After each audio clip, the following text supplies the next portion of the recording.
Balance ہو جائے. Hormones, اس میں ایک ہارمون ہے FSH، پھر ایک LH ہارمون ہے، پھر پرولیکٹن ہارمون ہے، پھر اس کے بعد تھائرائیڈ کے ہارمونز ہیں، پھر اینڈروجنز ہیں.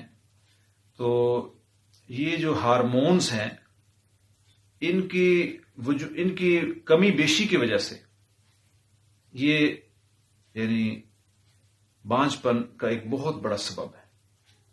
اور پھر یہ جہاں سے یہ نکل رہے ہیں ہارمونز، مثلا یہ دماغ سے پیچوٹری گلینڈ ہے وہاں سے ریلیز ہو رہے ہیں، اور پھر اووریز کے اندر سے خود جو کچھ ریلیز ہو رہے ہیں، اور پھر اس کے بعد تھائرائیڈ گلینڈ ہے جو کہ گلے کے ساتھ ایک یعنی حدود ہوتا ہے، اس کے اندر سے کچھ نکلتے ہیں.